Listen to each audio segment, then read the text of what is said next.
Assalamualaikum warahmatullahi wabarakatuh. Salam pencinta Vespa se-Indonesia, semoga sehat selalu semuanya. Amin ya robbal alamin. Sebelum lanjut ke pembahasan utama, alangkah baiknya kita subscribe, like, share dulu channel Salman RM. Terima kasih, langsung saja simak videonya. PT Piaggio Indonesia berkolaborasi dengan pemerintah Indonesia dalam pengembangan tahap pertama proyek industri di Cikarang, Jawa Barat, Indonesia. Managing Director dan Country CEO PT Piaggio Indonesia, Marco Noto Ladiga mengatakan hari ini Selasa tanggal 9 November tahun 2021 Piaggio memulai babak baru di Indonesia, setelah 10 tahun di Indonesia. Piaggio akan melanjutkan perjalanan penuh semangat, dedikasi dan komitmen untuk menghadirkan solusi mobilitas premium dan gaya hidup ke pasar Indonesia melalui 4 merek ikonik dari Piaggio Group, yaitu Piaggio, Vespa, Aprilia dan Moto Guzzi. Saya percaya proyek industrial ini akan memperkuat kontribusi PT Piaggio Indonesia di lanskap otomotif, serta juga membawa pengalaman dan keterikatan terhadap merek kami ke tingkat yang lebih tinggi, ujar Marco pada Selasa tanggal 9 November tahun 2021. Marco pun menyebutkan pada tahap pertama, merek ikonik Piaggio yaitu Vespa akan menjadi produk fokus dari kegiatan operasional di fasilitas industri. Vespa pertama dari pengembangan ini akan diluncurkan pada akhir tahun 2022. Saya sangat menantikan pencapaian ini dan dengan tulus menyampaikan rasa terima kasih atas dukungan yang kami terima dari Indonesia. Kami PT Piaggio Indonesia berterima kasih atas bimbingan yang diberikan oleh pemerintah Indonesia dan akan terus berkolaborasi seiring dengan berjalannya proyek fasilitas industri ini, jelas Marco.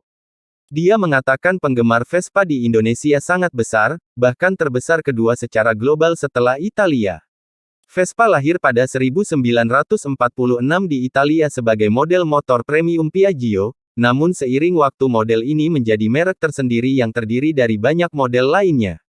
Pabrik perakitan Vespa pernah berdiri di Pulau Gadung, Jakarta pada 1970-an yang menandai kejayaan Vespa di Indonesia. Namun pabrik itu ditutup pada 1998 karena krisis moneter. Pada 2011 Piaggio Group memutuskan masuk lagi ke pasar dalam negeri melalui Piaggio Indonesia yang berperan sebagai agen pemegang merek. Awalnya Piaggio Indonesia memasarkan model Piaggio dan Vespa, lalu pada 2015 bertambah Aprilia dan Moto Guzzi. Sejauh ini Piaggio Indonesia memasarkan produk impor, salah satunya dari Vietnam. Melalui sejarah panjang di Indonesia, saya yakin para penggemar Vespa di Indonesia dan mengisi posisi kedua setelah Italia.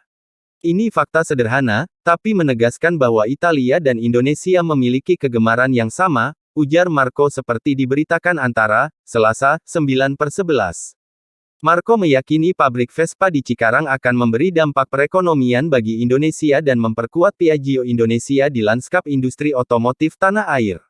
Pabrik Vespa yang berada di kawasan industri Jababeka ini berdiri di atas lahan seluas 55.000 hektare, kapasitas produksinya ditargetkan 10.000 unit per tahun.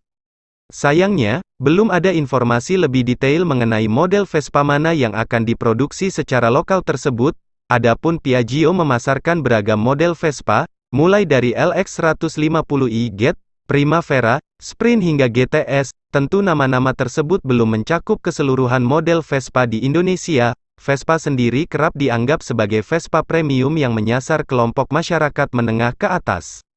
Tidak heran, sebab model termurahnya, LX 125i GT saja saat ini dibanderol Rp38 juta. On the Road, OTR, Jakarta. Jika nanti Vespa sudah dirakit secara lokal, besar kemungkinan harganya bakal lebih terjangkau. Sebab tingkat kandungan dalam negeri, TKDN, skuter tersebut bakal meningkat. Hal tersebut turut diungkapkan oleh Menteri Perindustrian Agus Gumiwang Kartasasmita. Agus menyebut, jika Vespa bisa meningkatkan nilai TKDN di atas 40-50% sesuai ketentuan, skuter itu bisa saja menjadi kendaraan operasional pemerintah daerah setempat. Adapun rata-rata sepeda motor produksi Indonesia disebutnya sudah memiliki TKDN 70-80%.